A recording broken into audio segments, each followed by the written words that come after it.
guys, Parfax here. Today, I wanted to bring you a quick video about one of the ways I make money in the Elder Scrolls Online. Alright, let's get started. So, recently I returned to ESO, and I was starting to get hang of the game, and I thought, well, I really want to make money. So, I started looking into some things, and I realized that things like Drew Wax, and then you have your materials for jewelry crafting have went up a lot, and temperate alloys have pretty much been the same. They went up a little bit too. So I thought, well, I really want to be able to try to gather more. It'll be pretty good money per hour. So I went to a couple spots that I've been to before, and they're very packed. There's tons of people going everywhere. So I came back to an old spot that I've done this many times. I even have a video way back when talking about getting runes here, but we're actually not going to focus on runes. So we are here in Bleak Rock Isle.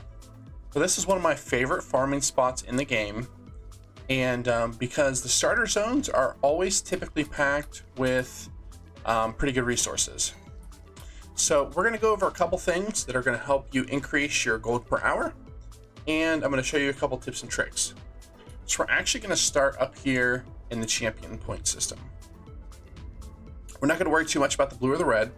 We're mainly just going to go to this green. So first thing you want to make sure you have is this maxed out plentiful harvest, because you get a 50% chance to double your node yield, which is huge. Originally it was 10% on the last system. This is major. Then you have this, which gives you time reduction to your harvesting, 50% again. And then the last one here is improve your chances of extracting woodworking and blacksmithing, clothing, just ingredients when you're deconning things. This isn't too insane, but it's pretty dang good. You want to make sure you have it. Other than that, all this stuff is sort of irrelevant. You can get some like gold find here, but for the method that I'm going to show you, this is very important. Now there's two other things that you can do to make this super fast. You can go over here to put movement speed. This is your out of combat movement speed and your mount movement speed. Actually, let's go ahead and put money points here. I'm going to redistribute, and we're basically just going to take it out of here. We're going to put it all here because basically I stay off my mount most of the time. So you're going to want to max this out, and then I'm just going to put some here in the gold find and confirm it. So now that we have that, that's where the champion point setup doesn't matter when it comes to the other trees. But that's just the main one you want to focus on. So I'm on a stam sork. This is also my crafter, but the reason why I like stam sork is because one, you have streak, which makes you go really fast. We have hurricane, which does damage and gives you minor expedition. And then I'm using charging maneuvers to give me the major expedition. You can use the bow, but it's only every 2 seconds. So I like this. It gives you gives it to you for quite a bit longer. This does give you both minor and major, but so you don't necessarily have to use a stork, but I still like the stork. This still does damage and gives you resistances anyway. So, and then we have Dark Deal, which will allow me to exchange my magic for stamina and give me health back too, but that's not really what I care for. So we got basically a speed bar with 2 heals, be able to exchange resources, really good. And then the rest is just whatever you want to put on there. It's no big deal. You shouldn't have to kill mobs anyway, because killing mobs, unless you're specifically farming leather, isn't really, you don't really want to do it. Okay.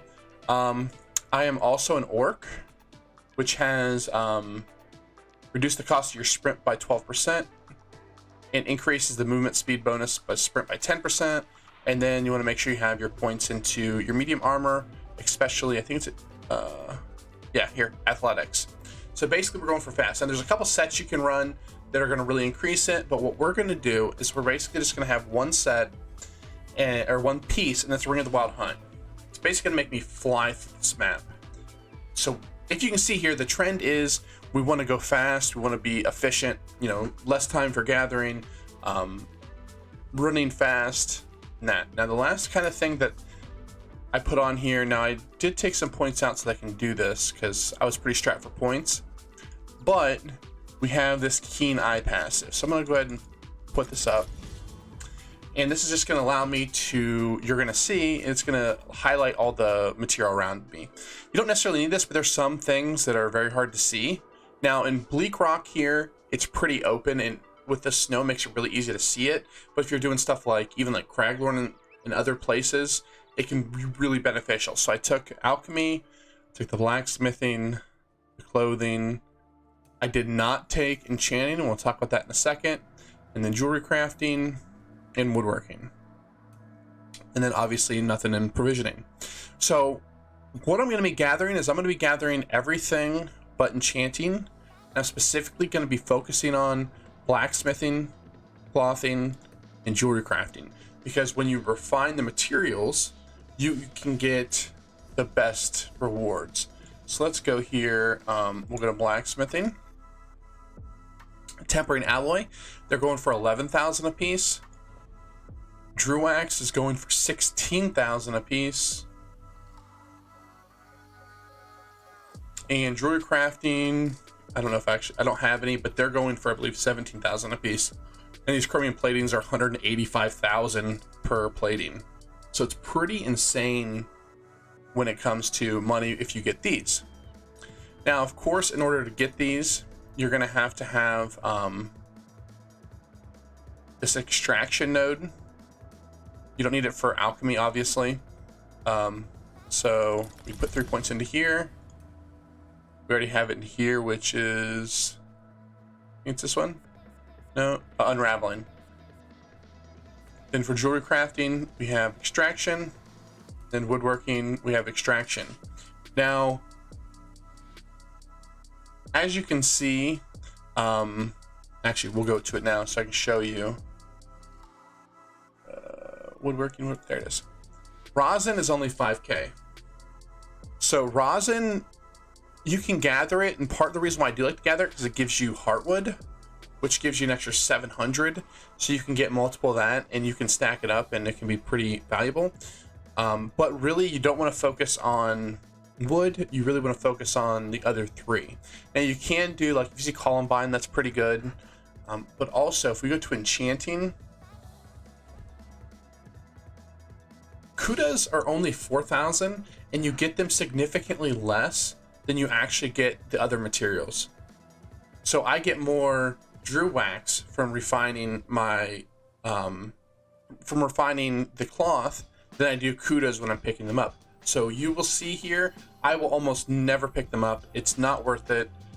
You really don't get anything else out of it that's even worth anything. So I basically completely skip it. If you're just going for leisurely activity, you're not necessarily going for gold per hour, you can pick them up. But to be fair, I would honestly just avoid them. And then also when it comes to alchemy, you only want to pick up your Columbine, maybe your, you know, whatever the highest mats are. Mostly it's like Columbine. Like I wouldn't pick up Blessed Thistle that much. Maybe Bug Loss. See, Columbine 764 a piece. That's pretty good. Cornflower 690. You want to pick up stuff like that. So like Dragonthorn, there's almost no need to pick it up. You probably lose money. I haven't actually sat down and done actual gold per hour, but I imagine you actually lose money by picking these up over maybe getting 1 or 2 nodes.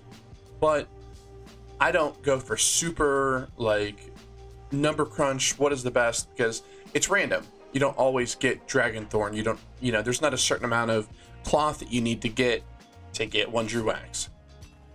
So it's not, you know, super hard or easy to calculate, but I don't really go out of my way to pick up this stuff. Now, if it's on my way or right next to something, of course I'm going to pick it up because I use the materials, I need the materials.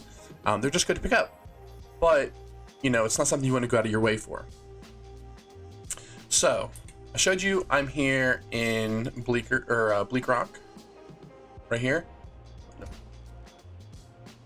So you can see I've already done some runs. I'm gonna kind of show you the runs here, and then we'll talk after. All right, so I'm starting here at the Way Shrine, right here. Now I'm gonna speed it up because it's kind of a long run, and we'll talk after. All right, here we go. So I started, and then I immediately remembered something I forgot to tell you guys. So if you look in here, one thing that's also very important to do is to make sure you max out this metalworking so you can actually get the rubidite. If you really don't care what type of material you get, then you don't have to max this out, but it will give you basically the material on average of the level of your skill. So like here, metalworking, I can use rubidites. It'll give me rubidite. If I had it at 1, it would just give me like the regular iron. Okay, so make sure you have that in each one. If you just want the ancestral silk, if you want, you know, the rubidite, and so on and so forth, you want to make sure you do it, especially on these 3. And then obviously woodworking as well, if you pick up a little bit of that too. All right, so here's the run.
So as you can see, you know, there's a ton of stuff you can gather. I mean, I was probably only out here for, my timer set about 14 minutes, and I got so much material, and I haven't refined it, so who knows exactly how much I'm going to get. It's not an exact science, but you can see just the amount of nodes that I picked up, and you're not even going to see all the nodes that I picked up. I know I played it fast, and I didn't want to put 15 minutes of me fucking gathering, but, you know, I just wanted to make sure that you guys saw there. You could do like that little loop. As you can see, I did a loop here. You can basically just continuously do this over and over again. Now, you're not going to get any cloth there. I don't even know if there's any that spawns there. If there is, there's not very much. But you're going to get a lot of rubidite ore. You're going to get a lot of wood, and then you're going to get a lot of the jewelry crafting stuff. But if you look here on my map, I have an add-on, and I think it's called Harvest Map. And you can see all the places that I've picked up. So you can just circle around this just infinitely, and you can just pick up resources. That's the best, probably, if you're looking for jewelry crafting stuff and ore. Or you basically can do a route. You can start here.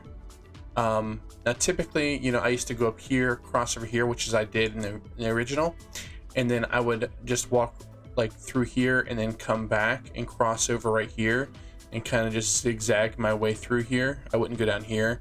I just would kind of go this way, then up, and then back, and then I would just make my way down here. I would come down here. There's always a bunch of nodes right here to spawn, and then you would basically just come back up, and you could even go this way and wrap around and then back. So if you want to do, you can do a big circle with, if you want cloth, I would come here, and then I would just go this way, go around here, and then when you get here, just go straight here, and then make a wrap. And you could do this infinitely as well. And this isn't necessarily showing you the best place to farm materials. There's places that are at least as good as this. There's even some that are better that are typically pretty heavily farmed. But it's to kind of show you the idea of being efficient, a couple tips and tricks, and my spot that I still grind to this day. Now, you know, if you guys want to come here, great, come here, you know, but don't be afraid to look for your other, you know, your own spots too. I really love the starter zones. For those of you that didn't play originally, the starter zones are places like Bleak Rock Isle. Then we had Canarthy's Roost, and they're areas that are typically very highly saturated in gathering materials. It's the first zone when the game was launched that you typically went into. So their spots have a bunch of materials. All right, guys, thanks for watching.